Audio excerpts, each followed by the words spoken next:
AITA for kicking my brother and his pregnant girlfriend out of my house after they ruined my wedding. So, my wedding was about 3 weeks ago, and I'm still so angry I can barely talk about it without shaking. I'm 31M, my now wife is 30F, and we've been together for 6 years. We had a small but beautiful wedding planned, just close family and friends, about 70 guests total, nothing extravagant, but everything was meaningful to us. My younger brother, Nate, 28M, started dating his girlfriend, Alyssa, 27F, about a year ago. She got pregnant a few months back, and since then, everything has been about them. Don't get me wrong, I was happy for him. I know he always wanted to be a dad, and I was looking forward to being an uncle. But as soon as Alyssa got pregnant, it's like they decided the world revolved around them. They expected everyone to constantly accommodate them, and Nate began using the baby as a free pass for everything, showing up late, skipping family events, asking for favors, etc. My wife, then fiancée, and I made it crystal clear that our wedding would be a baby-free event. No kids, no babies. We were upfront from the start. This wasn't to be rude or exclusionary. It's just what we wanted. We wanted a calm, adult atmosphere without disruptions, and we informed everyone months in advance. Everyone understood, or so we thought. Fast forward to the wedding day. Everything is going well. Ceremony goes off without a hitch, beautiful vows, no issues. The reception starts, and people are settling in. About 15 minutes into the first course, I hear a baby crying. Not just a soft fuss, full-on screaming. My heart sinks, and I already know. Sure enough, I see Alyssa holding their 2-month-old baby in the back of the reception hall. I walk over to Nate and quietly ask him what the hell is going on. He shrugs and says, Alyssa didn't feel comfortable leaving the baby with her mom, so we brought him. It'll be fine. I remind him of our very clear rules, and he just says, it's not a big deal, we'll stay in the back. Except it was a big deal. The baby cried multiple times during the reception, during our first dance, during the speeches, and twice during dinner. It completely ruined the atmosphere. My wife was trying to keep it together, but I could see how upset she was. At one point, Alyssa tried to change the baby right in the hallway next to the bathrooms, and the smell lingered. One of my wife's elderly aunts gagged and had to go outside for air. People started leaving earlier than expected. Our photographer actually had to pause several times because of the crying, and later told us he had to scrap a bunch of good shots because of background noise or guests making uncomfortable faces. After the wedding, my wife broke down in tears in our hotel room. She said she felt like her one special day had been overshadowed. I felt awful. So the next day, I called Nate and told him exactly how he felt. I told him he had crossed a boundary, disrespected us, and ruined what should have been a once-in-a-lifetime day. He tried to defend himself, saying, it's just a baby, and that I was overreacting. He said I should understand that sometimes you have to make sacrifices for family. I reminded him that he could have made arrangements, and even if not, he should have talked to us instead of just showing up with the baby.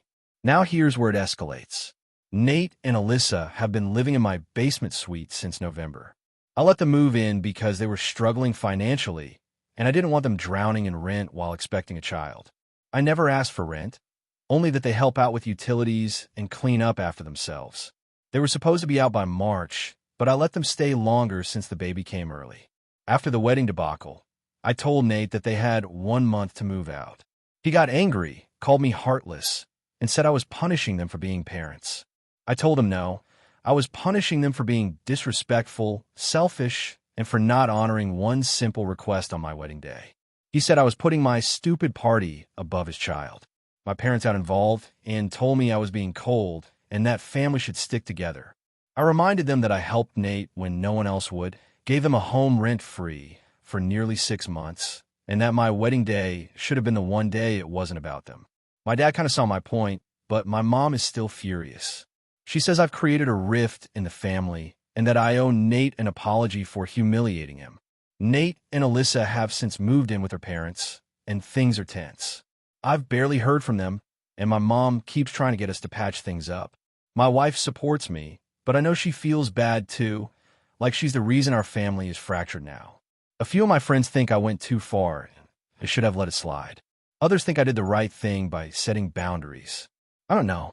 I miss my brother, but I'm still angry. I feel like if I don't stand up for myself and my wife, no one else will. So, AITA for kicking them out after they ruined our wedding. If you enjoyed the video, don't forget to hit like and subscribe to the channel. Your support means a lot and motivates me to create even more amazing content just for you. Make sure to turn on notifications so you'll never miss out on a new video. I'm curious, when do you usually watch my videos? While working, studying, or just relaxing? Let me know in the comments. I'd love to hear from you. Thank you so much for your support. It truly helps the channel grow. AITA for refusing to take in my brother's kids after he passed away. This is going to be a long one, and I already know some people are going to think I'm heartless. But I need to know if I'm actually in the wrong here. I'm 36F, single, no kids. I've always been the cool aunt to my nieces and nephews. My older brother, Adam, 40M, had 4 kids with his wife, Marissa, 39F. Their ages range from 3 to 10. I've always loved them. I babysit sometimes, I go to their birthdays, I bring them cool stuff for my work trips. But I've never wanted kids of my own, and I've been very vocal about that. I don't hate kids, I just value my independence. I travel a lot. I work in a high-stress career that requires long hours, and honestly, I like having my space. Adam and I were close growing up. He was the protective big brother, the golden boy in the family, while I was the weird artsy, one who moved away and didn't settle down. Our relationship had its ups and downs, but in recent years, we reconnected. He used to joke that if anything ever happened to him, I'd have to step up. I'd always laugh and say, "Don't even think about dying then, because I'm not mother material." We laughed about it. At least I thought we were joking. 4 months ago, Adam died in a car accident. It was sudden, tragic, and completely devastating. I flew in immediately and have been supporting Marissa and the kids as much as I could emotionally and financially. I've taken time off work, helped organize the funeral, and been by their side for weeks. But here's where things got complicated. About 6 weeks after the funeral, Marissa called me over for what I thought was just another check-in. We sat down, and she looked exhausted, beyond exhausted. She told me that she had been struggling badly with depression and couldn't manage the kids alone anymore. Her parents, she's an only child, are in their 70s and live on the other side of the country. Mine are in their late 60s and not in great health. She said she needed to go into a treatment facility for her mental health, something long-term, and that the kids would need someone to care for them. I immediately asked about her parents, or Adam's in-laws, or other cousins, but she shook her head and said that they either couldn't take 4 kids or weren't willing to. Then she dropped a bomb on me. Adam had apparently named me as the guardian in his will. I was floored. I had no idea. No one ever talked to me about this. I never agreed to it. I asked to see the will, and sure enough, there it was in black and white. I was listed as the guardian should anything happen to both parents. I told Marissa I never agreed to this. She looked like I had slapped her. She said Adam had assured her I would be there, that I would step up. I asked when they had even written this. She said about 2 years ago, when their youngest was born. I was even more shocked. Adam and I were on good terms then, but he never mentioned this. I told her I needed time to think. I talked to a lawyer and confirmed that while I was named in the will, I was not obligated to accept guardianship. I could decline, and the court would appoint someone else, possibly a foster home temporarily if no one in the family could step up. That crushed me. I couldn't imagine those kids going into the system, even temporarily. But I also couldn't imagine completely appending my life, my career, my future to raise 4 children. I thought long and hard. I talked to friends. I talked to my therapist. I made pros and cons lists. I even took the kids for a long weekend just to see what it would feel like. It was chaos. I couldn't sleep. I was on edge. The kids were lovely but understandably needy, emotional, and acting out.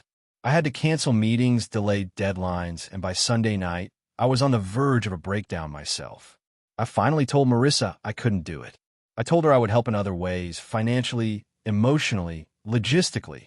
I would help find a good placement, and I would still be very much involved in their lives. But I could not take full custody. I was not equipped for it, and I didn't want to become resentful or break down in the process. She completely lost it. She called me a selfish, cold-hearted traitor. said I was abandoning my own blood. That Adam would be horrified, that the kids were already going through so much, and now I was just tossing them aside like they were an inconvenience. Her parents have since called me and begged me to reconsider, even offering to move in to help. But I don't want to raise 4 children with 2 elderly people in a tiny house. That's not fair to anyone. Now my entire extended family is split. Some are telling me I'm doing the right thing and being honest about my limitations. Others are saying that family means sacrifice and that I'm being heartless. A cousin even told me she's ashamed to be related to me. I've cried more in the past month than I have in the last 5 years. I feel immense guilt, but also firm in my belief that raising 4 kids is a lifetime commitment that should not be taken out of guilt or pressure. I'm terrified they'll grow up thinking I didn't love them, which isn't true. I just couldn't be their mother. I've been paying for therapy sessions for the 2 older kids, covered part of Marissa's facility cost, and I check in weekly with them via video calls. I send letters and care packages, but she won't speak to me anymore. The kids are currently staying with a family friend temporarily, but I don't know what the long-term plan is. So, AITA for refusing to take in my brother's kids, even though I was named in his will. AITA for canceling my brother's wedding venue because he tried to uninvite my husband. So this whole mess started about 6 months ago when my younger brother Jake got engaged to his girlfriend, Natalie. For the record, I, 33F, have always had a somewhat rocky relationship with Jake, 29M. We're just very different people. I'm more type A, organized, and kind of a perfectionist. Jake's more go with the flow, kind of flaky, and often makes impulsive decisions. Growing up, we didn't fight a lot, but we weren't exactly close either. Jake met Natalie about 2 years ago. I met her a handful of times, and she always seemed okay, a little standoffish, but I chalked it up to nerves. She's a social media influencer of sorts, and always struck me as someone very image-conscious, which is fine, just not really my type of person. Anyway, when they got engaged, my husband Mark, 36M, and I were genuinely happy for them. We've been together for 12 years and married for 6. We're both pretty chill, and we offer to help however we could, financially or otherwise. Jay took us up on that offer pretty quickly.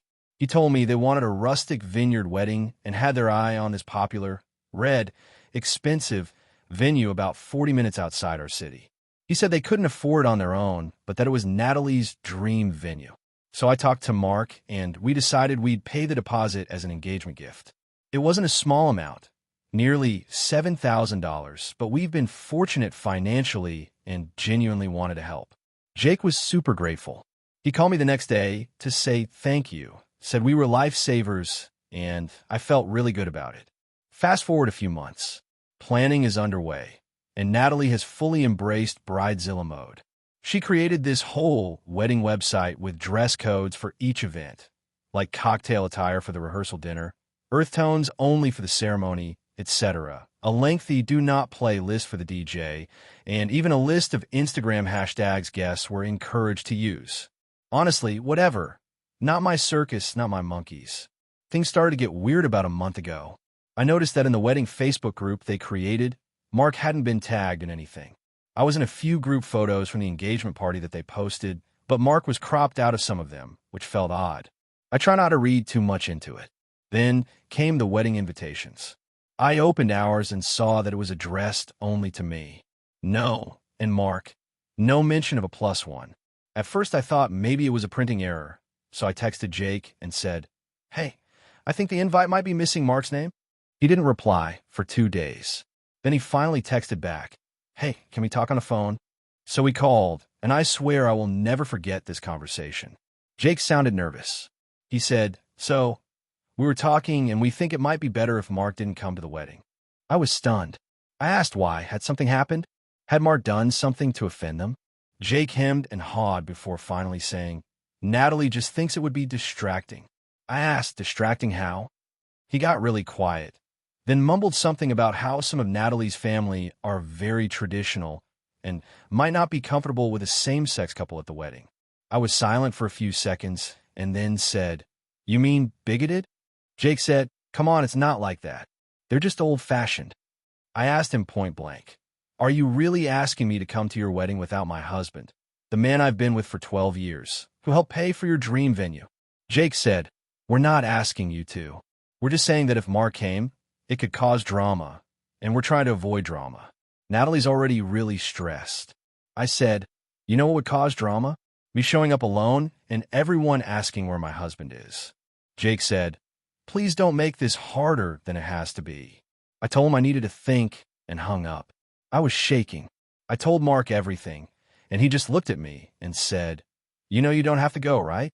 I said, "I know," but honestly, I was still in shock. I let it sit for a day. Then I called the venue. Since the deposit was in my name, I asked them about cancellation. The lady on the phone was lovely and said that since the event was still over 30 days out, I could cancel and get most of the deposit back, minus a small processing fee. So I did it. I sent Jake a text saying, "Since you and Natalie feel that my husband's presence would be inappropriate at your wedding, I've decided to withdraw my support, both emotionally and financially. The venue has been canceled. You should be receiving a notice soon." He freaked out, blew up my phone with texts, called me nonstop, left angry voicemails, and even had Natalie's sister message me on Instagram, calling me a jealous drama queen. My parent called and said they didn't agree with what Jake did, but canceling the venue was going too far.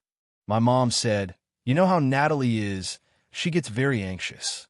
I said, "She could be as anxious as she wants. That doesn't excuse bigotry." Now Jake and Natalie are scrambling to find a new venue they can afford on their own, and apparently they've had to push the wedding back. Jake says I've ruined the most important day of his life. Natalie blocked me on everything.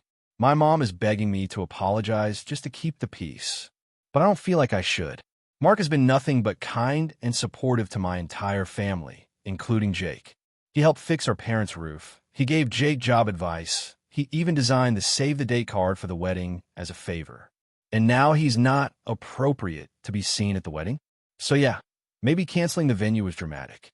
But honestly, I feel like they drew the line, not me. I just enforced it. AITA for refusing to pay for my brother's honeymoon after he canceled my wedding last year. This is a long one, so thank you in advance if you read through it. I, 30F, am currently not on speaking terms with my brother, Jason, 32M, and I need to know if I'm the one in the wrong here.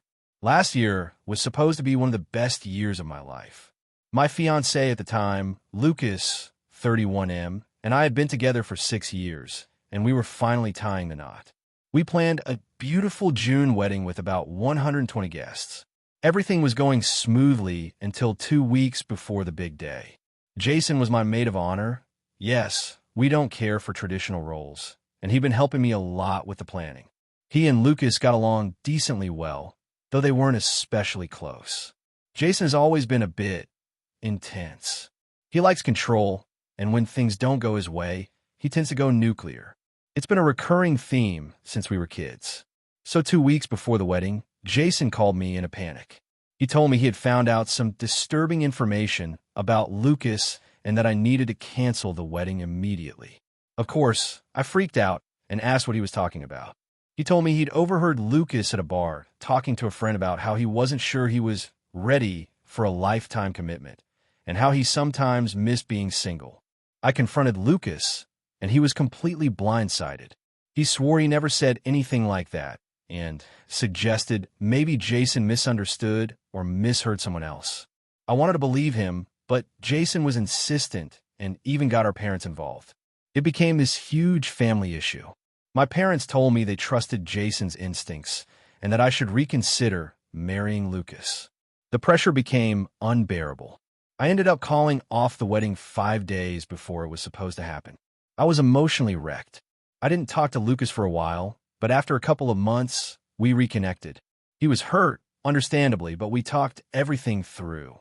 We realized how easily manipulated the whole situation had been and how quickly my family turned against him. Slowly, we rebuilt our relationship, and we're back together now, living together again and stronger than before. I never got over what Jason did, though. I truly believe he fabricated or exaggerated the whole thing because he didn't like that he wasn't in control of the situation. He always had something to say about Lucas, that he was too quiet or not assertive enough. Looking back, it feels like he was waiting for an opportunity to sabotage us. Now, here's where the current issue comes in. Jason is getting married this summer to his fiancée, Rob, 29M. They've been together for 3 years, and while I have my issues with Jason, I like Rob a lot. He's kind, grounded, and the only reason I've tried to maintain even a shred of a relationship with Jason. A few weeks ago, Jason invited me out to dinner.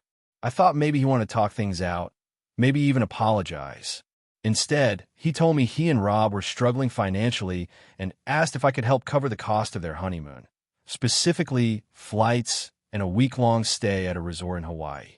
The total cost? Around $6,000. I laughed because I genuinely thought he was joking, but he wasn't. He went on to say that since I never ended up paying the full cost of my wedding, and since I got back with Lucas anyway, it was like I dodged a bullet financially and I could reinvest that money into something good for the family. I told him absolutely not. I reminded him that he was the reason I lost tens of thousands of dollars on non-refundable deposits, and that his actions destroyed one of the most important days of my life. He said that was ancient history, and that he only did what he thought was right to protect me. He also brought up that I make more money than him, which is true. I'm an attorney and earn a decent salary, while he works in nonprofit administration. But that doesn't mean I'm handing over thousands of dollars, especially not to someone who caused me so much pain. Our conversation got heated, and I ended up leaving the restaurant. Since then, he's been telling our extended family that I'm bitter and selfish and holding a grudge. My parents even called me and said that while they understood my pain, I should think of this as a chance to heal old wounds. They suggested that helping with the honeymoon could be a symbolic gesture, but to me, it feels like enabling. I feel like Jason has never truly faced consequences for his actions. He blew up my life, manipulated me, and now expects me to bankroll his dream vacation? I've talked to a few friends about this, and most are on my side. But a couple think I'm being too stubborn and missing an opportunity to move forward and rebuild my relationship with my brother. They say money isn't everything and that I won't miss it in the long run. I don't know. Maybe they're right. Maybe I'm holding a grudge. But I can't shake the feeling that this isn't about money. It's about accountability, respect, and trust. Jason never apologized, never admitted any wrongdoing, and now he wants me to reward him? To add another layer of weirdness, Rob messaged me privately a few days ago and said he was embarrassed that Jason even asked. He said he didn't expect anything from me and that he hoped I'd still come to the wedding. That message made me feel a bit better, but it also reinforced my belief that Jason is acting entirely out of self-interest. So here I am, caught between not wanting to escalate family drama and refusing to be a doormat again. I'm trying to stand my ground, but it's exhausting constantly being painted as the villain in this narrative. AITA for refusing to pay for my brother's honeymoon, even though I can afford it, and he claims it would help mend our relationship.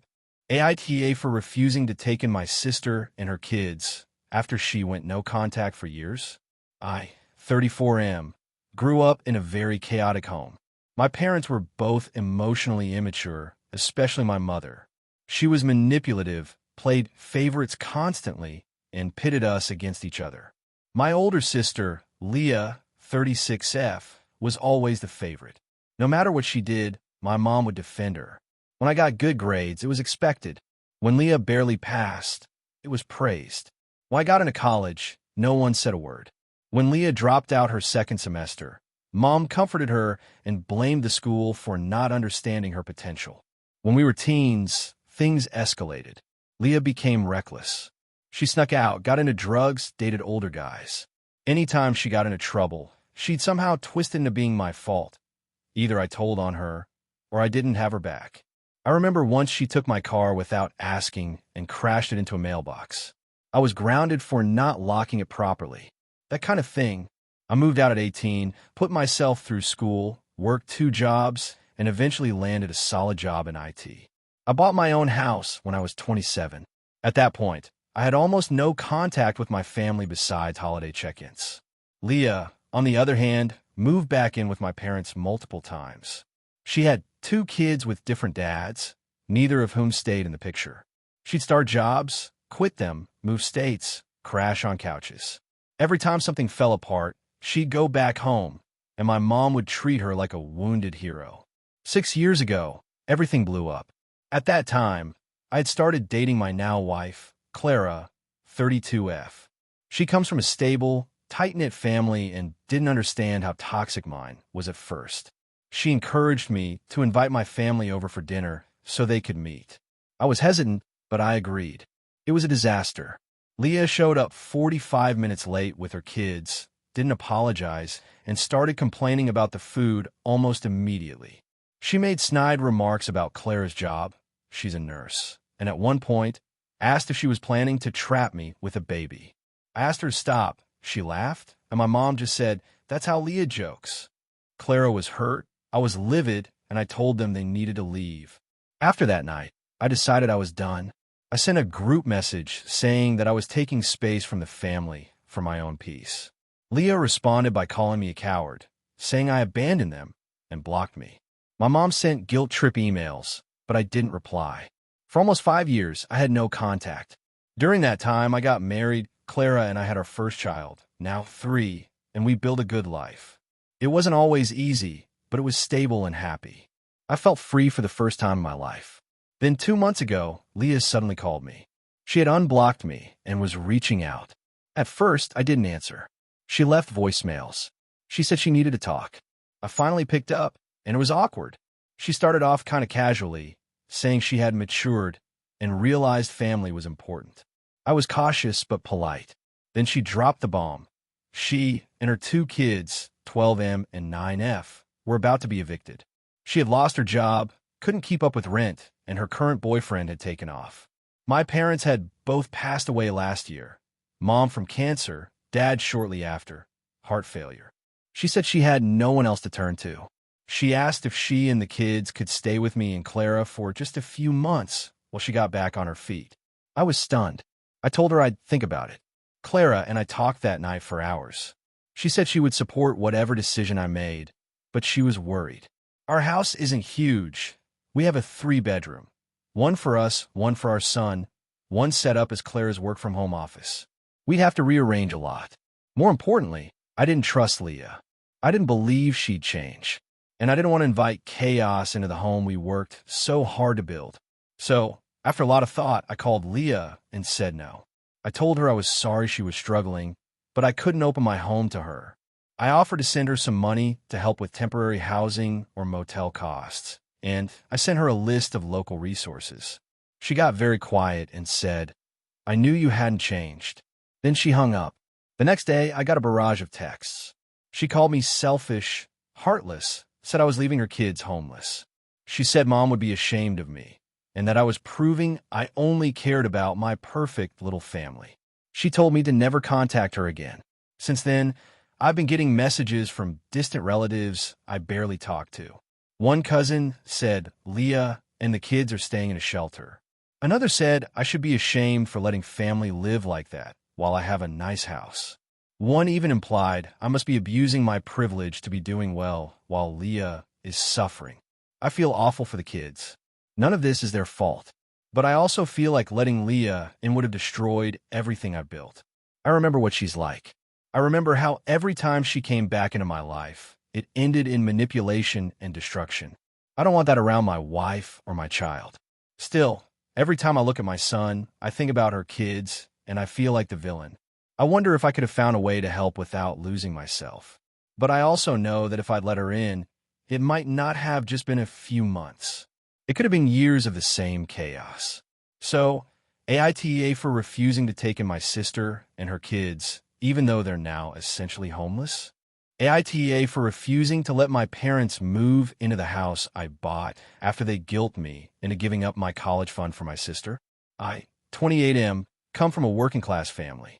My parents, Lisa and Mark, always try to provide for me and my younger sister, Emily, now 25F, but money was always tight. Growing up, we were the kind of family that made rent month to month and drove used cars until they completely gave out. That said, my grandparents' dad's side had set up a modest college fund for me when I was born, around $60,000.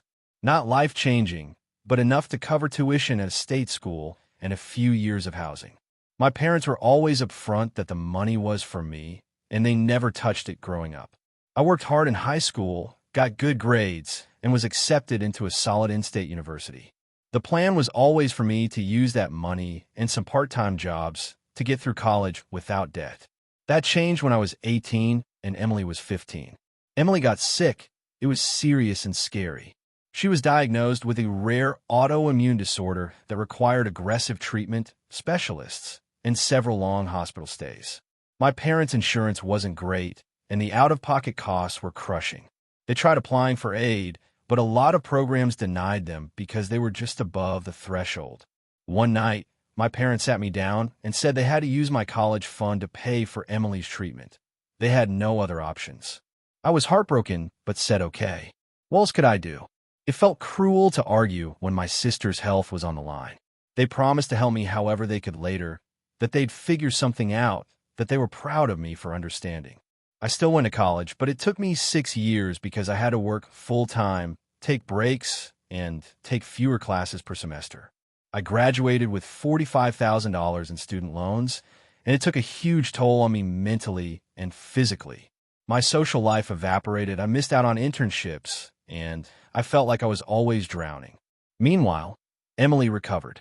She's thankfully doing great now, healthy, engaged, and working part-time while her fiancé supports them. I'm truly happy for her. But over the years, I noticed my parents treating her like she was made of glass. She got a car when she turned 18, fully paid for. I never had one until after college. They let her move back in rent-free while she figured things out. I was never offered the same. Every time I brought up the college fund, they would change the subject or say, "That's in the past. We did what we had to do." Fast forward to 2 years ago. I finally landed a good job in tech, started making decent money, and after saving aggressively, I bought my first home last year.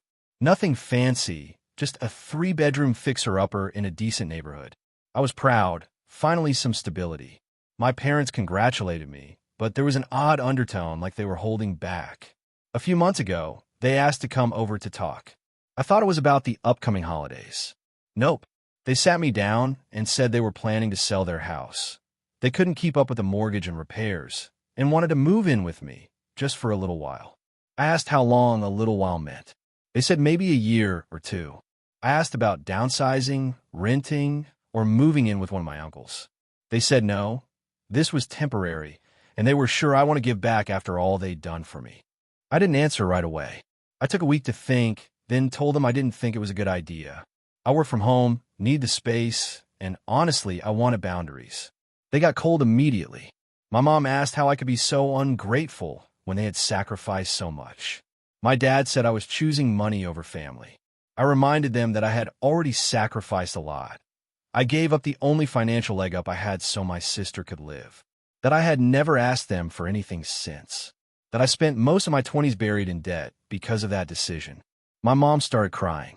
Emily found out and texted me saying I was being cruel and selfish, that mom and dad had always supported me emotionally, and now, when they need me, I'm slamming the door in their faces. Her fiancé even jumped in, saying real men take care of their parents, especially after everything they gave up. That one really pissed me off. I blocked him. Now the whole family is split. Some cousins say I'm right to set boundaries, but others, especially older relatives, are acting like I've committed a crime by not taking them in. My parents have since found a smaller rental with help from my aunt, but the relationship is icy. We barely talk, and when we do, it's tense. Emily hasn't spoken to me in over a month. I feel guilty, but I also feel used. I know they didn't owe me anything after using my college fund. I gave it up willingly, even if it hurt. But it feels like every time I draw a line to protect myself, I'm punished for it. I've worked my ass off to get to a stable place. And now that I have, they feel entitled to it. Like it's my turn to suffer for the greater good. So, AITA for refusing to let my parents move in with me after they used my college fund for my sister's medical treatment. AITA for refusing to let my mom move in with us after she sold her house without telling anyone. I'm 35F, married to my husband Eli, 38M, and we have 2 kids, 6 and 4. We live in a modest but comfortable 3-bedroom house in the suburbs. I work part-time as a nurse, and Eli is a software developer who works from home. Things have been stable for us for the last few years, which I'm extremely grateful for. My mom, 64F, has always been complicated. Growing up, she was the type of parent who loved you in her own way, but she was extremely self-involved. Everything was always about her. When my dad left her when I was 10, she fell apart completely. She leaned on me for emotional support in a way that wasn't healthy for a child. I was more of a therapist than a daughter. She never really bounced back. In my teens, she was constantly changing jobs, boyfriends, and priorities. We moved a lot. I was always the new kid. It wasn't until I moved out for college and got a scholarship that I really had space to understand how dysfunctional it all had been. Still, I maintained a relationship with her. She's my mom. I called her regularly, sent pictures of the kids, invited her to birthdays and holidays. But she always had some drama. Last year, she broke up with a man she'd been seeing for 6 months and acted like it was a divorce after 20 years. I supported her emotionally, listened to her cry, even helped her find a therapist. But after 3 sessions, she said the therapist wasn't validating enough and quit. Now to the core of the issue. My mom has owned her house outright for the last 15 years. It was left to her by her parents when they passed away. It wasn't a mansion, but it was a decent 2-bedroom cottage in a nice rural area. She used to talk about downsizing eventually, maybe moving closer to us to help with the kids. But there was no clear timeline. 2 weeks ago, I got a text that said, "Sold the house. Be there in 3 weeks." I honestly thought it was a joke. I called her immediately and said, "What do you mean you sold the house?" She was cheerful, excited even. "I sold it to a nice young couple. Made a great profit. I figured it was time for a change. Plus, I've been thinking more and more about how much sense it makes for me to come live with you guys. I'll be a huge help. I can babysit, cook, clean, win-win." I was speechless. She had never asked, never brought it up seriously. She had always said vague things like, maybe one day, but nothing like this. I told her, "Mom, we don't have the space." She brushed it off. "I don't need much. I'll sleep on the couch, or maybe we can move the kids into one room and I could take the smaller bedroom. We'll make it work." I told her I needed time to talk to Eli. That conversation did not go well. Eli was very calm but firm. "Absolutely not," he said. "We don't have the space, and your mom brings chaos wherever she goes. I work from home. She will be here all the time. You know this isn't just about where she sleeps. It's the emotional toll." He wasn't wrong. Even just talking to her weekly stresses me out. She doesn't respect boundaries. She overshares. She gossips about my friends when she visits. She still makes snide comments about Eli not being assertive enough because he's soft-spoken. She's one of those people who says, "I'm just being honest," after insulting someone. I called her back and said, "Mom, I'm sorry, but we're not in a place where we can have you live with us. We can help you look for a rental nearby, and we're happy to help with some of the moving logistics, but you can't move in." Cue the meltdown. She started crying, full-on sobbing. "I can't believe this. I'm your mother. I gave you everything. I sacrificed so much for you. I just sold my house. I have nowhere to go." I stayed calm and said, "You didn't tell anyone you were selling it. You made a huge decision without checking with me first. I'm sorry you're in this situation, but you created it." She accused me of being heartless, said I was punishing her for the past, that I was ungrateful, that I'd rather let a stranger raise my children than let their grandmother into their lives. She called Eli controlling, said he'd turn me against her. I ended the call when she started yelling. Since then, she's been posting vague Facebook statuses about being betrayed by the ones you love and how family means nothing anymore. She also texted my aunt, her sister, and told her that I was kicking her to the curb. My aunt called me, upset, and I had to explain everything. Thankfully, she understood, and I found out that my mom had gotten a significant amount of money from the house sale, more than enough to rent a nice place for at least a couple years. I suggested this to my mom, and she scoffed. "I'm not wasting money on rent. That's what stupid people do. I should be with family." So now she's refusing to look for a place. Says she's coming in 2 weeks with her stuff, and we can't stop her. I told her if she shows up, she won't be let in. I felt awful saying it, but I had to draw the line. My dad, who I still talk to occasionally, says he's proud of me for standing up for myself. My friends agree, but there's a little voice in my head saying, what if you really are being cruel? She's my mom. She did raise me, even if it wasn't ideal. She doesn't have many people, but I also feel like letting her in would burn everything I've worked to build. My peace, my family stability, my marriage, AITA for refusing to let her move in, even though she sold her house and has nowhere to go, AITA for refusing to let my sister bring her emotional support dog to my child-free, pet-free wedding. I, 28F, am getting married this September to my fiancé, Nick, 30M.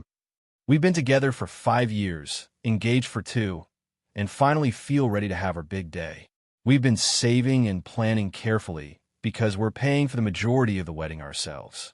It's going to be held at a beautiful estate venue that's very clear on 2 things: no children and no pets. These are part of their strict venue policies, not just our personal preference. That said, we are also on board with both.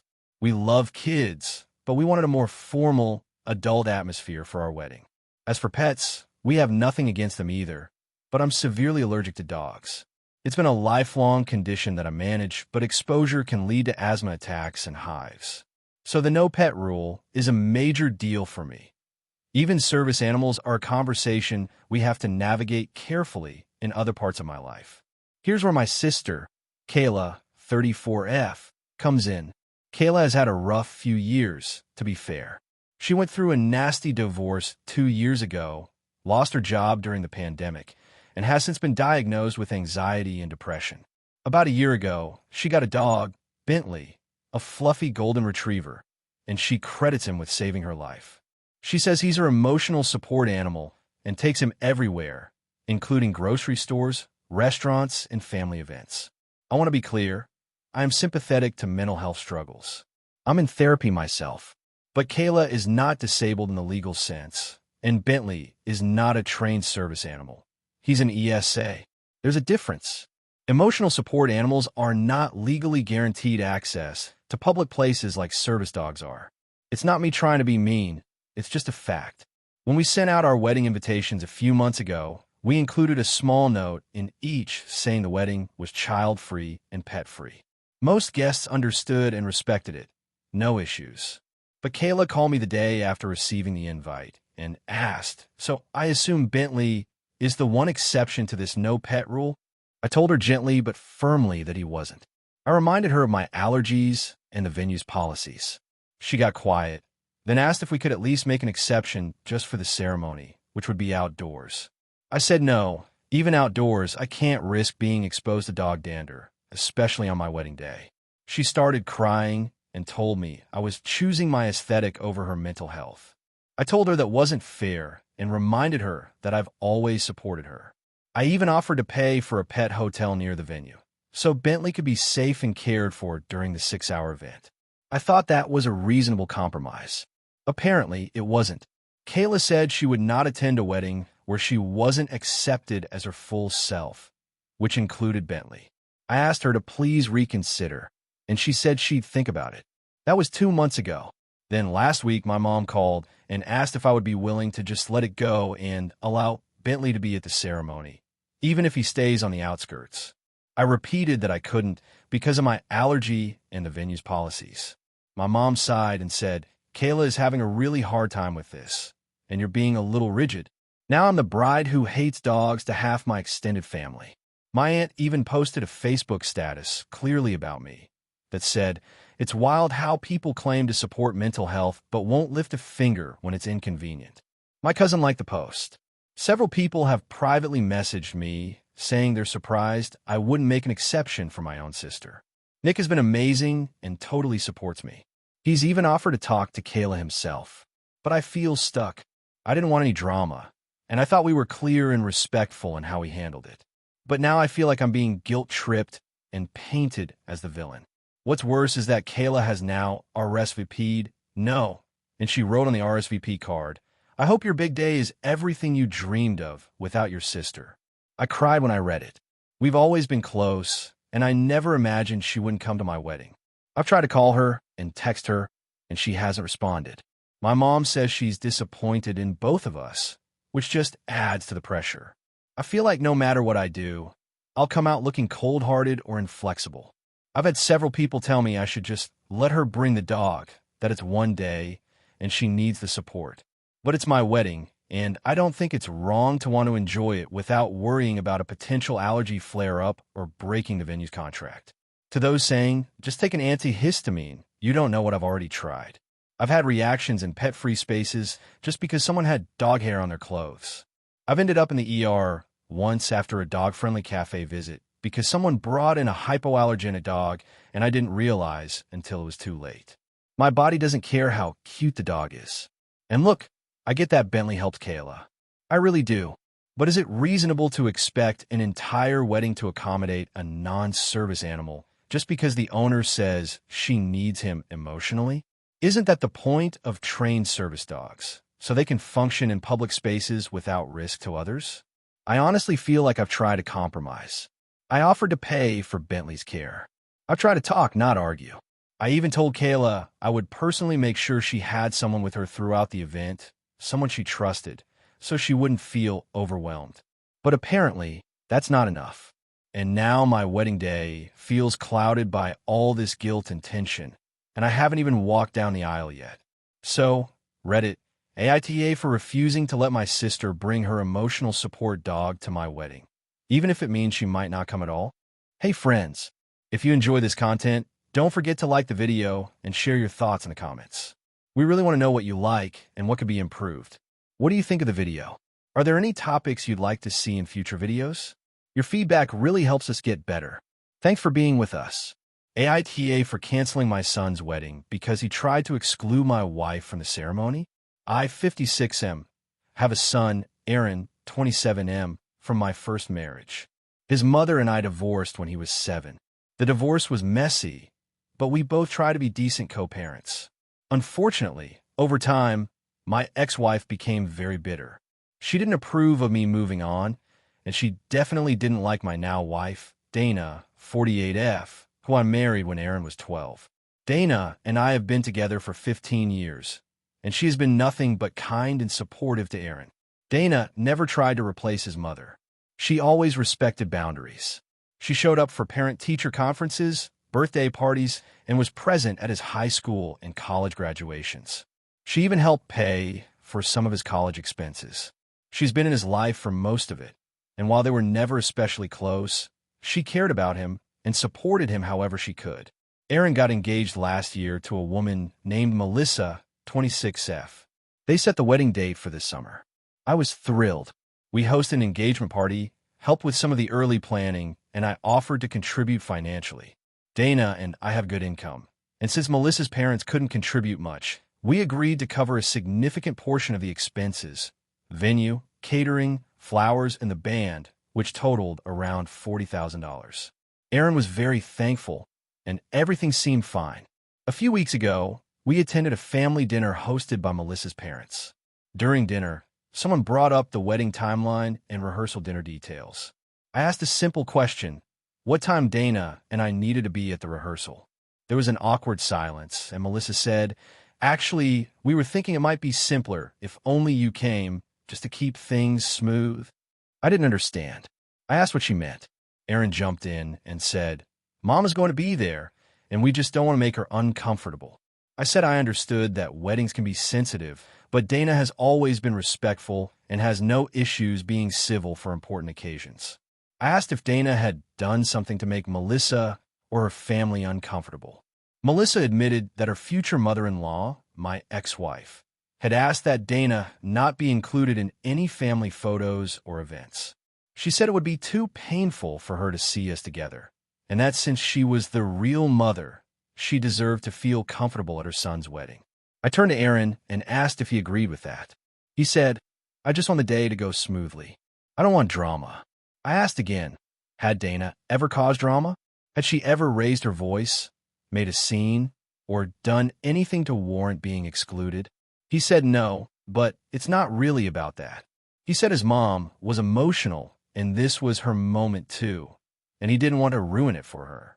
I reminded him that Dana had been a second parent to him. Maybe not in title, but certainly in action. She had supported him emotionally, financially, and physically when he needed it most. I told him it was incredibly disrespectful to exclude her, and especially to do it in such a casual way, without even discussing it with us. Melissa chimed in that the mother of the groom is a special role, and that Dana wasn't that. She said she hoped Dana could understand her place and take the high road. At that point, I stood up and said that if Dana wasn't welcome, neither was I. I told them I would not be part of a wedding that treated my wife like some kind of dirty secret. Aaron looked shocked. He said I was overreacting, that it wasn't personal, and that I was being unfair. I told him that disrespecting my wife was personal, and expecting me to bankroll an event that actively excluded her was beyond offensive. I left, and Dana followed quietly. She cried in the car, not because she wanted the spotlight, but because 15 years of quiet love and support had been erased in one night. The next morning, I sent Aaron a message. I told him that we were pulling our financial support. I contacted the vendors and let them know we were no longer responsible for payments. The deposits were already paid, around $10,000 total, and I let those stand as my gift. But I made it clear that the remaining $30,000 balance would not be coming from us. All hell broke loose. Aaron called me screaming, saying I was ruining his wedding. Melissa's parents reached out, furious that they might have to either downsize or cancel altogether. My ex-wife, of course, left a long voicemail accusing me of choosing my new family over my real one. Several family members, most of whom never liked Dana anyway, said I was punishing Aaron over something that wasn't her fault. But Dana is my wife. She's my family. I won't stand by while she's treated like an afterthought. Aaron had every right to plan the wedding he wanted, but actions have consequences. If excluding Dana was so important, they can pay for it themselves. Some of my friends think I should have just gone and kept the peace, that it was one day and not worth blowing up over. But to me, it wasn't just about the wedding. It was about respect, acknowledgement, and the message it sends when someone who's been a quiet, steady presence in your life gets told to know her place. Now, Aaron and I aren't speaking. The wedding is still scheduled, but significantly reduced in scale. Dana feels terrible, like she's the reason for the rift, and I've been trying to reassure her, but I'm angry and heartbroken too. So, AITA for canceling my financial support for my son's wedding because he tried to exclude my wife. AITA for not letting my wife's estranged father walk her down the aisle after I invited him without telling her. This situation blew up a few weeks ago, but the fallout is still happening, and I honestly don't know if I crossed a major line or if everyone's just too emotional to see it from my side. I, 32M, recently got married to my wife, Amanda, 30F. We've been together for 5 years, engaged for about 1.5.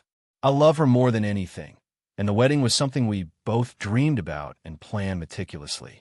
But there was always one elephant in the room, her dad. Amanda hasn't spoken to her father, Ron, mid-50s, since she was 16. According to her, he left her mom when Amanda was 12 after cheating, started a new family, and basically forgot about them. He was inconsistent with child support, would make promises and break them, and miss some major milestones like her high school graduation. She tried a few times in her early 20s to reconnect, but those conversations ended with more pain, some dismissive comments on his part, and him ghosting her again. When I met Amanda, she was already fully no contact. She said she was done with him, and I respected that. I never brought him up unless she did. But in the back of my mind, I always thought maybe when it came time for something as big as her wedding, she might regret not having that moment with him. I come from a pretty tight-knit family, and I'm very close with my own parents. Watching how hard it was for Amanda's mom to do everything alone made me admire her mom, but also feel like Amanda had been robbed of something most people get. A few months before the wedding, Amanda's mom sat me down and asked if I was planning anything with Ron. I told her no, I wasn't, but I asked why she brought it up. She said Amanda had mentioned him in passing recently and seemed sad. I tucked that away and didn't do anything at the time, but it kept nagging me. I reached out to Ron. I found his contact info through Amanda's old Facebook messages. Yes, I know how that sounds. I didn't go digging deep, but she had shown me their last exchange years ago, and his profile was still up. I messaged him, introduced myself, and asked if he'd be open to talking. He responded in a day, said he'd wondered about Amanda a lot and would be willing to talk. We spoke on the phone a few times. He seemed genuinely regretful, said he never stopped loving her, but knew he messed things up beyond repair. I asked him if he'd come to the wedding, as a guest, not to cause drama, just to be there in the background in case Amanda wanted to see him. He was hesitant but agreed. I didn't tell Amanda. My plan was never to spring it on her. I thought if she saw him from afar, it might trigger something. Maybe she'd want to talk. Maybe they'd cry and hug. I had this whole fantasy in my head that this might be the olive branch they both needed. The day of the wedding comes. Everything is beautiful. Amanda looks stunning, everyone's happy, and Ron shows up, sitting way in the back, not drawing attention. I point him out to Amanda's mom just before the ceremony. She's shocked, obviously, and pulls me aside asking if I'd lost my mind. I told her it was just in case Amanda wanted to talk. She looked pissed, but didn't make a scene. Then came the moment. Amanda's about to walk down the aisle. Her plan had always been to walk halfway alone, then have her mom join her for the second half, symbolic and sweet. As she's lining up, Ron walks up slowly from the back, probably thinking this was his chance. I didn't ask him to do that. He tries to take her arm. She stops, looks at him like she's seen a ghost, and says, "No, absolutely not." Loud enough that people hear. There's a pause. The music is still playing, and he kind of stumbles backward and walks away. Amanda walks with her mom, clearly shaken. The rest of the ceremony goes fine, but she's stiff. At the reception, she pulls me aside and says she knows I was behind it. I confessed. I tried to explain why, that I thought she might want the chance, that I was trying to do something good. She didn't yell, but the disappointment in her face was worse. She said I violated her trust, undermined her choice, and brought someone she considered toxic into a sacred space. That I turned her wedding day into a minefield. She said she couldn't even enjoy half the night because she kept wondering if he'd try to talk to her again. She's been cold ever since. We still went on the honeymoon, but it felt weird. Since we got back, she's been distant. Her mom refuses to talk to me. A few of her friends call me an asshole. Even my own sister said that while she knows I meant well, it wasn't my place. Some friends and coworkers, though, have told me they think Amanda overreacted, that I gave her a shot at something she might have wanted someday, and she chose not to take it. But that doesn't make me a monster. I know I should have told her. I know that now. But I really thought I was doing something meaningful. I didn't expect Ron to walk up to her. I thought he'd stay seated, and maybe they'd talk later or not. I didn't expect a scene. So now I'm stuck. Did I overstep horribly and ruin her day? Or was I trying to do something potentially healing that just didn't land? AITA for inviting my wife's estranged father to our wedding without telling her? AITA for not wanting to attend my best friend's wedding because she's marrying someone I don't like? I, 28F, have been best friends with Lily, 29F, since we were kids. We've been through everything together. School, family drama, breakups, even a failed business venture we tried to start together a few years ago. Lily's always been the fun-loving, impulsive one, while I've been more reserved and practical. It's worked for us. She's one of the people who can talk me into doing crazy things, and I'm the one who keeps her grounded. Now, to the situation, Lily is getting married to Derek, 31M, a guy I've never really liked. They've been together for almost 3 years now, and I've done my best to support her relationship, even though I have some serious reservations about him. Lily and I have had a few conversations over the years about Derek, and I've always tried to express my concerns tactfully, but she brushes them off. For context, Derek and I met shortly after he and Lily started dating. At first, he seemed nice enough, charming, polite, and he really seemed to love her. However, over time, I started noticing things that made me uncomfortable. He's overly controlling, and it's clear he expects Lily to put him before anyone else. For instance, there was one time we had planned a girls' night, just the two of us, but Derek insisted that Lily cancel on me and go with him to some work function. He didn't even let her decide for herself. He kept calling and texting her nonstop until she gave in. When she apologized to me the next day, I tried to brush it off, but it really stuck with me. Then there are the smaller things. He never seems genuinely happy for her accomplishments. When Lily got a promotion at work, instead of congratulating her, he made a passive-aggressive comment about how it would mean more hours away from him. When she bought a new car with her savings, he said it was an unnecessary expense and suggested she save the money for something that would benefit both of them. I'm not exaggerating when I say he makes her feel guilty for living her own life. It wasn't just me noticing these things, either. Other friends and family have brought it up, but Lily always defends him. When I try to be honest with her, she brushes it off by saying, "You just don't get him," or "You're being too critical." It's like she's convinced herself that everything he does is just because he loves her, and she ignores all the red flags that we all see. But here's where things get complicated. Lily recently got engaged to Derek, and I was dreading it. The proposal itself wasn't the problem. I was genuinely happy for her, and I know she wanted this for herself. The problem came when she started planning the wedding. She asked me to be her maid of honor, and at first, I agreed. I wanted to be there for her, even if I had reservations about Derek.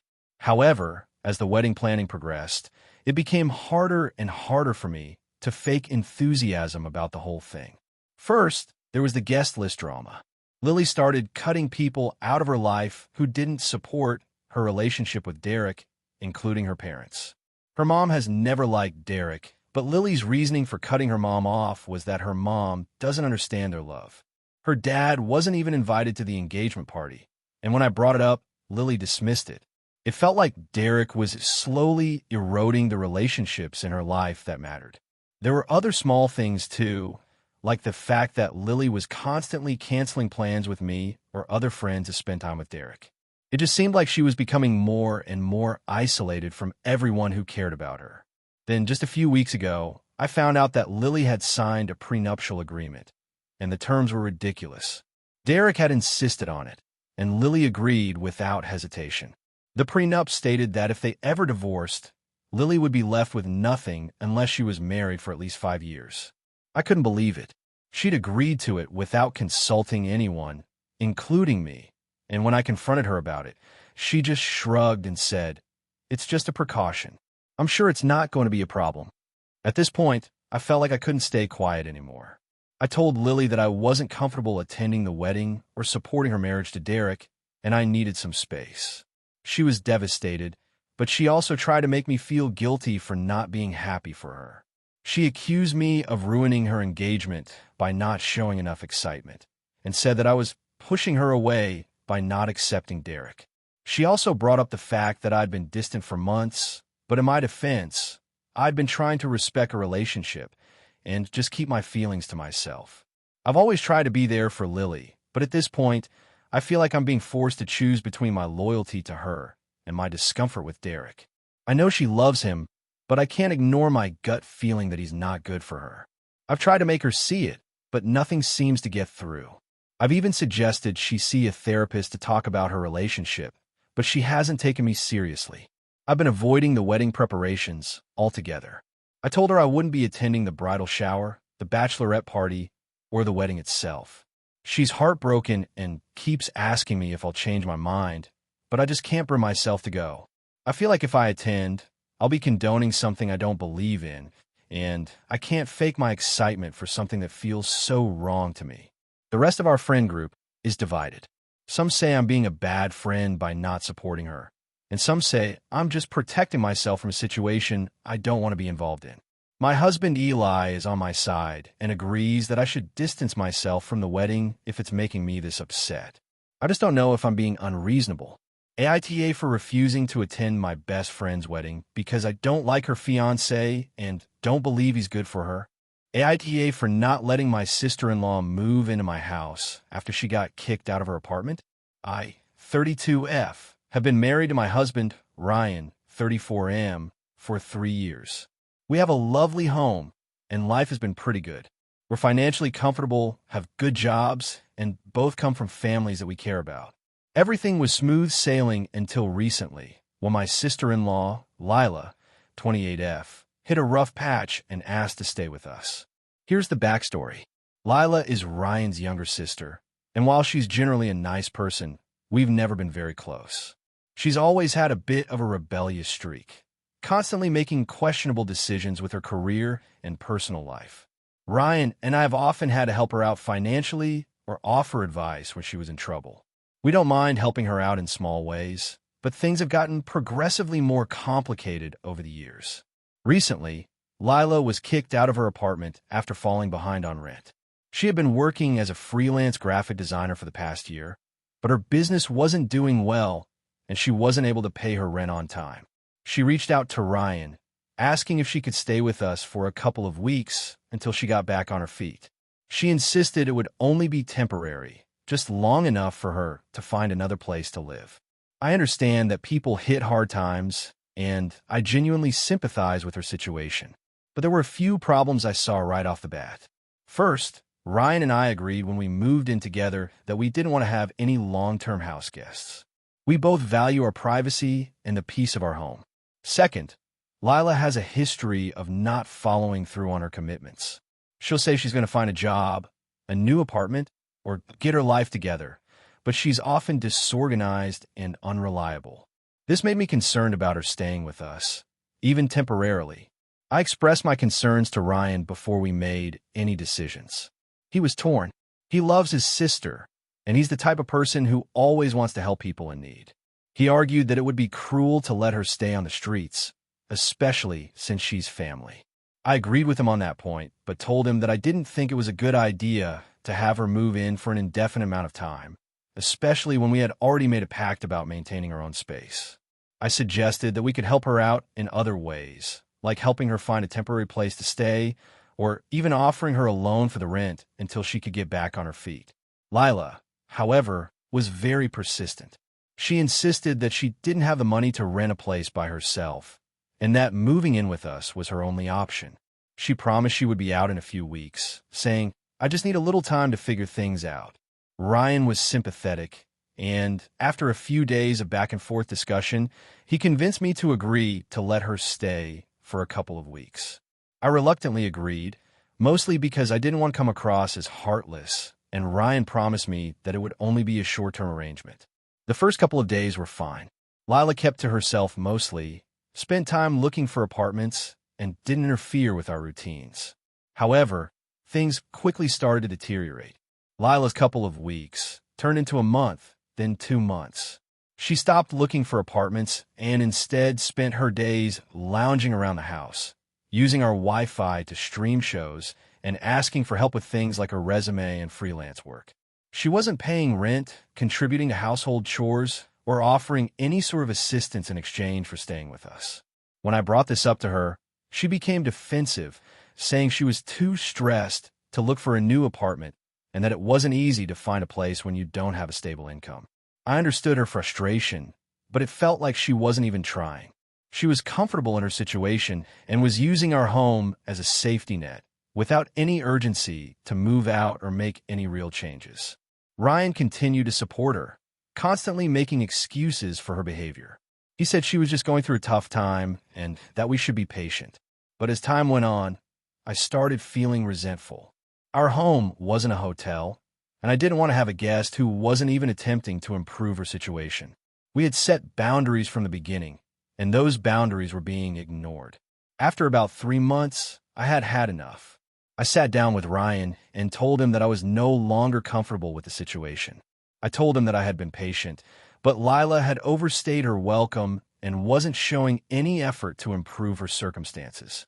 I told him that it wasn't healthy for our relationship or our home, and that if Lila wasn't willing to contribute or make a move, she needed to find somewhere else to live. Ryan was upset with me, saying I was being too harsh. He argued that Lila had nowhere else to go, and that kicking her out would be heartless. I explained that we were enabling her behavior, and that she needed to take responsibility for her own life. I reminded him that we had agreed not to have long-term house guests, and it wasn't fair to me or our marriage for this situation to continue. He got angry and told me that I was making him choose between me and his sister, which felt like an unfair accusation. Lila overheard our conversation and came out to say that she was so hurt by my decision.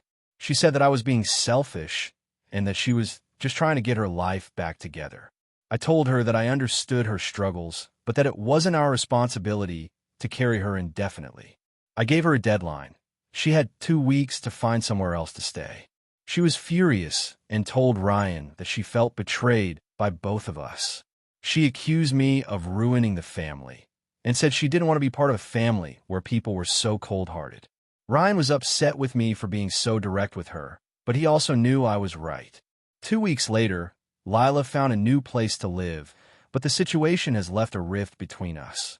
She hasn't spoken to me since, and Ryan and I are still working through the tension. I don't feel like I did anything wrong, but I do feel bad that Lila is upset with me. I've tried to explain that I'm not trying to hurt her, but I can't help feeling like I made the right call for my own well-being and our marriage. So, Reddit, AITA for not letting my sister-in-law move into our house indefinitely after she got kicked out of her apartment.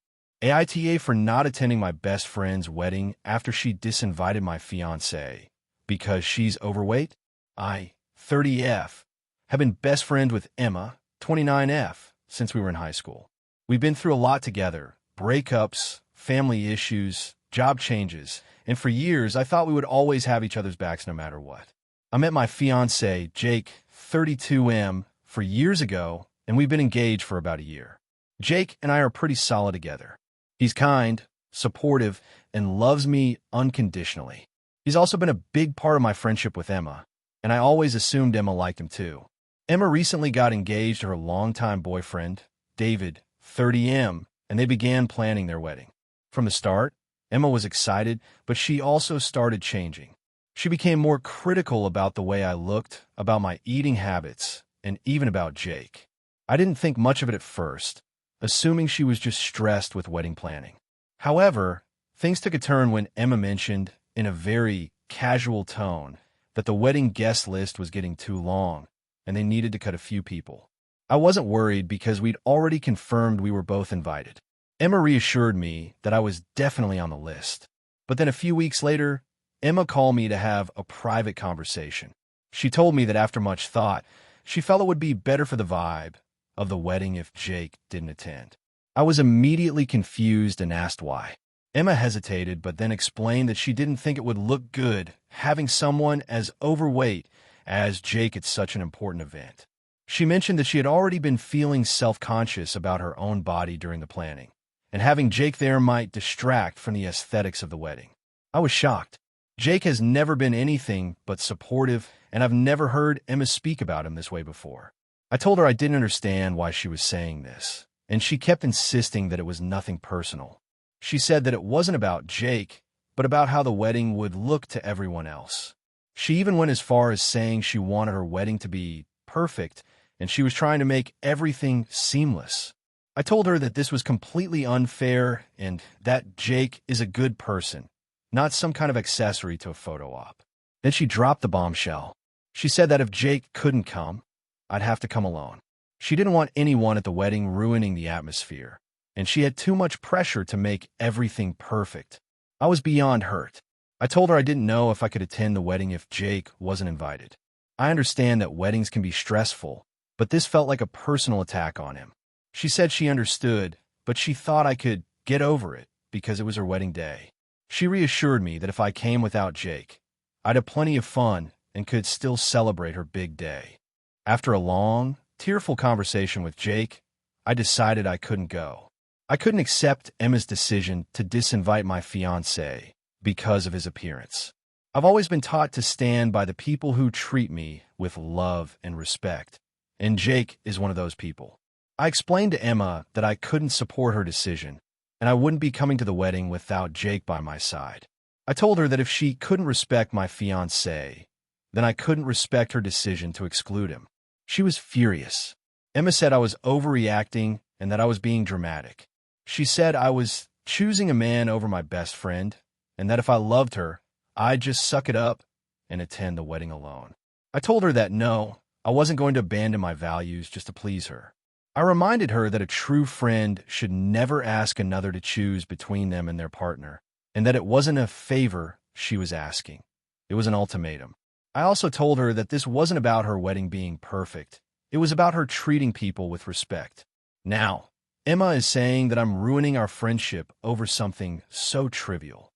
She said I should be more understanding, and that if I loved her, I would put aside my issues for one day. She even posted on social media about how heartbroken she was over me not being there and how I was choosing my fiancé over a lifelong friend.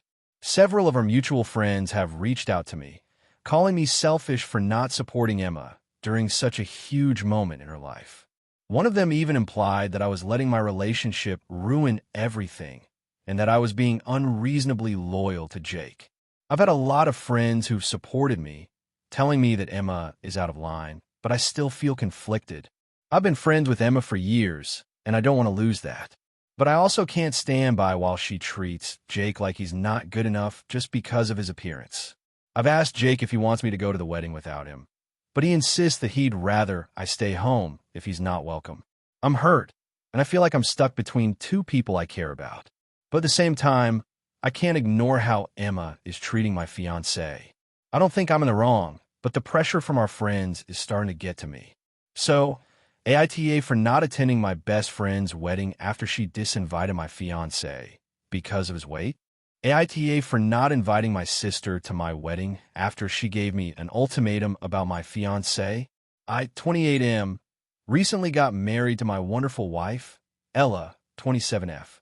We've been together for 4 years, and while we had our ups and downs, we always worked through them and grew stronger as a couple. Ella is funny, kind, and everything I ever want in a partner. We met in college, and our relationship moved pretty quickly from the start, but it felt right, and I couldn't picture myself with anyone else. My family, on the other hand, was not as sure about Ella from the beginning. My parents, especially my mom, were always polite, but there was this subtle coldness towards her. I can't say exactly why, but I think it had to do with Ella not coming from the same background as my family. She's from a different socioeconomic class, and while she's successful in her own right now, when we first started dating, she didn't have a lot of money and didn't care for extravagant things, which in my family is seen as strange. But the real issue came from my sister, Rachel, 30F. Rachel and I have always been close. We were roommates through college, shared a lot of life milestones, and had a really tight bond. At first, she was supportive of my relationship with Ella, but as things became more serious, Rachel started distancing herself from us. She didn't like how quickly we moved in together, she didn't like how much time Ella and I spent together, and she didn't hide it. The few times we'd all hang out, Rachel would make passive-aggressive remarks about Ella's career or appearance, or make snide comments about how Ella wasn't good enough for me. It wasn't anything direct or overt, but it was clear she didn't approve of my relationship. I tried to talk to Rachel about it multiple times, but she would always say that it wasn't about Ella, but that she was worried about me making such a big commitment so fast. I didn't buy it. I knew she just didn't like Ella, and she'd never give her a chance. She even told me once, "You deserve better than someone like her." That was the last straw for me.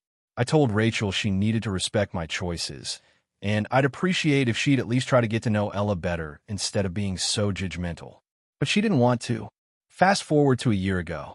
Ella and I got engaged, and while I was beyond excited, I knew Rachel wouldn't be thrilled. I hesitated telling her at first because I knew she'd react poorly, but I also wanted my sister to be a part of this huge moment in my life. I invited her to a small engagement dinner with some close family, hoping it would go well. Instead, Rachel barely spoke to Ella, and when she did, it was only to criticize her about some trivial thing, like her dress choice or how she decorated our home. I could feel the tension in the room, and I was frustrated. I finally told Rachel she needed to stop, or I wouldn't be able to continue to include her in our wedding plans. That's when things really blew up.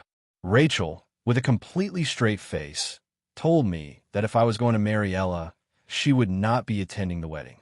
She said it was either her or Ella, that I couldn't have both. She said she couldn't stand the thought of being part of a day where Ella was the focus and that I was ruining my life by marrying someone so beneath me. I was absolutely stunned. I never thought she would make such an ultimatum. I told her that I couldn't choose between my sister and my fiancé, and I didn't want to be put in that position. I told her that she could either be a part of my life and support my choices, or she could continue down this path of being completely disrespectful and selfish. In the end, I decided to not invite Rachel to the wedding. I know that sounds harsh, but I genuinely felt like I couldn't allow someone who was that toxic to be part of the happiest day of my life.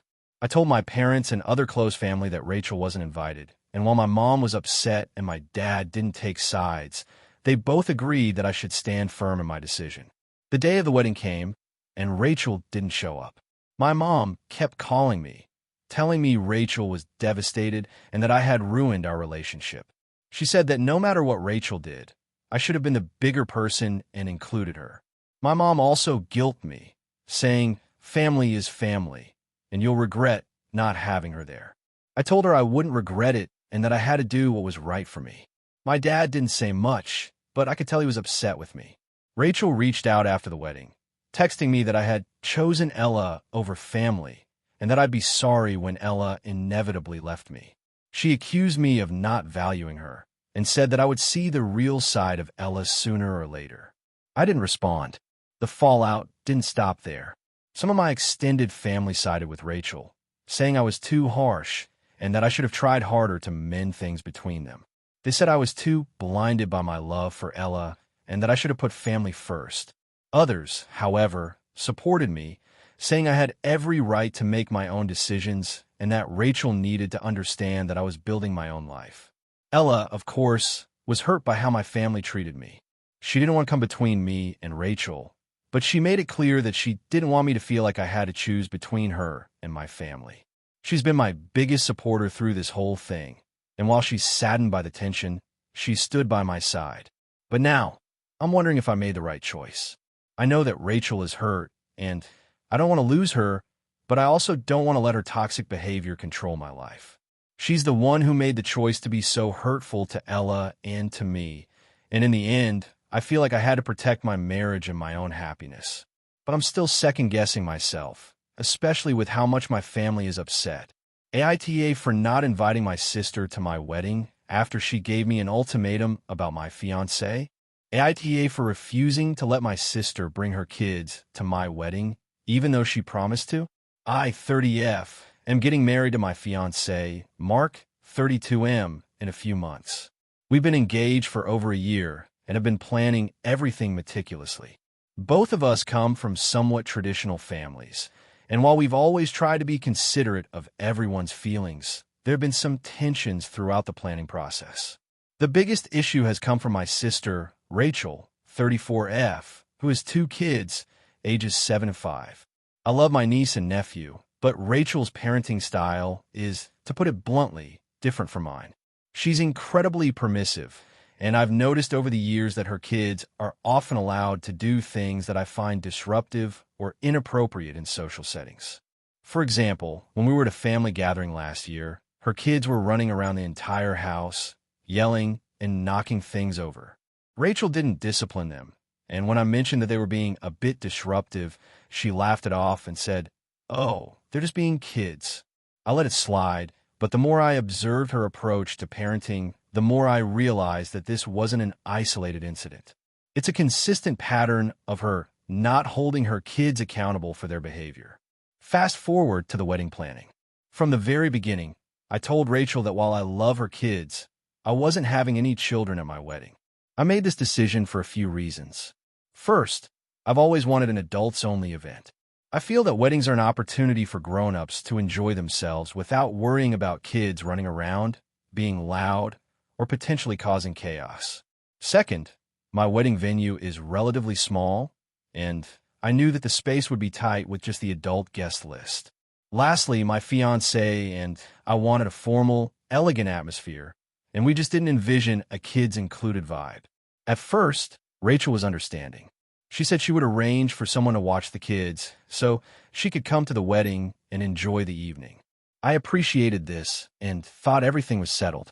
However, a couple of months ago, Rachel came to me with a new request. She said she'd been talking to her husband, and they were both uncomfortable with the idea of leaving the kids with a babysitter for the entire night.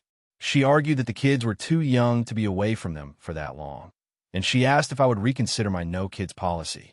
She said that it would mean a lot to her if the kids could be there, even if they were just at the ceremony and then left afterward. I explained to her as kindly as I could that I had made my decision based on the type of atmosphere I wanted for the wedding. I reminded her that I had already made it clear from the beginning that this was an adults-only event. I didn't want to make exceptions because it would open the door for other people to ask for exceptions as well, and I wanted to keep the guest list consistent. Rachel didn't take my response well. She started to push back, saying that I was being unreasonable and that I didn't understand how hard it was for parents to get away from their kids. She pointed out that I didn't have kids myself, so I couldn't fully appreciate the struggles they faced. While I understood where she was coming from, I still didn't feel like it was my responsibility to compromise on my wedding to accommodate her request. The situation escalated when Rachel started texting me about it constantly. She sent long, emotional messages about how important it was for her to be there with her kids and how much this was hurting her. She said she felt excluded and unimportant because I was asking her to choose between her family and my wedding. I felt like she was trying to guilt-trip me into changing my mind. I told her I had already made my decision, and it wasn't personal. I didn't want to argue about it anymore, especially since this was a boundary I had set well in advance. I also reminded her that I had offered other ways for her to participate in the wedding. She could be in the bridal party, she could attend the reception, but the kids just couldn't come. Rachel was furious. She texted me that she couldn't believe I was being so selfish and that I was making this all about my perfect day instead of considering her feelings. She then said that if the kids weren't invited, she wouldn't be able to attend at all. She claimed that she couldn't leave them behind and would have to stay home with them. I was hurt by this. I thought that I had been clear and respectful in my communication, but she seemed to be making this about herself, and I felt like she was disregarding my wishes entirely. The last message I sent to her was that I understood her position, but I couldn't change my wedding plans. If she couldn't attend without the kids, then that was her choice, but I wouldn't be changing my mind. Since then, things have been strained between us. She has barely spoken to me, and when we do communicate, it's awkward. I overheard my mom talking to my aunt, saying that Rachel felt betrayed by me and that she was heartbroken over my refusal to let the kids come. My mom suggested that I should just let it go and let Rachel bring her kids, especially since they'd only be there for the ceremony. I've thought about it a lot, and while I know Rachel's feelings are hurt, I still feel like I'm in the right. I set a boundary, and I don't think I should have to compromise on my wedding just to make someone else comfortable. I love Rachel, and I want her to be there, but I don't think I should have to bend on this one point. Now, I'm starting to feel guilty. Did I go too far? Am I being unreasonable by sticking to my no kids rule, even though it's causing tension with my sister? Should I have let her bring her kids, even if it was against what I had originally planned? AITA for refusing to let my sister bring her kids to my wedding, even though she promised to? AITA for refusing to let my friend borrow money after I paid for her wedding dress? I, 29F, have been friends with Sarah, 30F, for almost 10 years. We met in college, became fast friends, and have been close ever since. Over the years, we've shared a lot of milestones, from college graduations to birthdays and personal struggles. While we have different personalities, I've always thought of Sarah as one of my closest friends. Sarah got engaged to her longtime boyfriend, Mark, 31M, about a year ago. The wedding planning was a bit chaotic for her at first, but once she settled on a theme and a venue, things seemed to fall into place. However, Sarah and Mark have always been a little bit financially unstable. They both have steady jobs, but they've never been great at saving money, and they've always lived paycheck to paycheck. I've always been the more financially responsible one in our friendship. I have a stable job as an accountant, and while I'm not rich, I have a solid savings account and manage my finances well. Sarah and I have often had conversations about money, and I've helped her out with budgeting in the past. I've never minded helping her out when it came to small things, but I've always been clear that I can't afford to bail her out of big financial issues. When Sarah started planning her wedding, she was upfront with me about the budget. She told me that she and Mark couldn't afford a lot of things, and she wanted to make sure her wedding was perfect, but also within their means. I offered to help in any way I could, whether that was brainstorming ideas or helping her find more affordable options. The first major expense Sarah ran into was her wedding dress. She had her heart set on a specific dress from a boutique that she'd always dreamed of wearing. Unfortunately, the dress was way outside of her budget, but Sarah was determined to make it work. After a lot of back and forth, she told me that the dress was going to cost around $2,500 and she didn't have enough money saved up to buy it.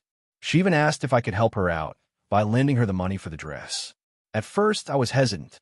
I've always believed that lending large amounts of money, especially to friends, can create awkward situations. However, after a few days of thinking about it, I realized how important this dress was to her, and I agreed to lend her the money. I thought it was a one-time thing, and I knew that she was planning on paying me back as soon as possible. We agreed that she would pay me back in installments over the next few months. Everything seemed fine until the wedding dress was paid for and in her possession. Sarah seemed to be doing well with her payments, and I thought that was the end of it. However, things took a turn a few months later when Sarah called me and said that she was in a bit of a financial bind. She explained that she and Mark had unexpectedly had to pay for some wedding-related expenses that they didn't budget for, like catering upgrades and extra flowers. Sarah asked if I could help her out again, this time by lending her another $1,000. I was shocked. I had already lent her money for the dress, and now she was asking for more. I told her that I couldn't lend her that much money again, especially considering I was still waiting for the full repayment of the first loan. Sarah seemed disappointed, but understood. A couple of weeks went by, and Sarah kept asking if I could help her out with smaller amounts of money. She asked me for $300 to pay for some bridal party gifts, then another $500 to cover a photographer's deposit. Each time, I said no. I reminded her that I had already helped her with the wedding dress and that I had other financial priorities. She started getting upset, saying that I didn't care enough about her wedding or her happiness. She said that if I was truly her friend, I'd help her without hesitation. I tried to explain that it wasn't about not caring for her or her wedding. I just couldn't keep lending her money. I didn't have the financial ability to keep bailing her out, and I felt like it was becoming an expectation that I would always be the one to help. I told her that I had already given her a significant amount of money, and it wasn't fair for her to keep asking for more. Things escalated when Sarah asked me for one final loan, another $1,000 to cover the final payments for her wedding venue and decorations. I told her that I was done lending her money, and this time, I couldn't even consider it. I felt that I had already done enough and that this request was crossing a line. I didn't want to put myself in a financial bind just to make her wedding go smoothly when she hadn't been able to manage the budget responsibly. Sarah went silent for a few days after that, but then she came to me and said that I was being selfish and unsupportive. She said that if I truly cared about her, I would help her out in her time of need. She told me that I was ruining our friendship and that she was hurt that I was punishing her for having financial struggles. I was blindsided. I had no idea that my refusal to lend her more money would have such a dramatic effect on our relationship. At this point, things have been tense between us. Sarah hasn't spoken to me much, and I've had a few mutual friends message me, asking why I'm not supporting her during her wedding planning. Some people think I'm being unreasonable and that I should just help her out one last time to make her wedding perfect.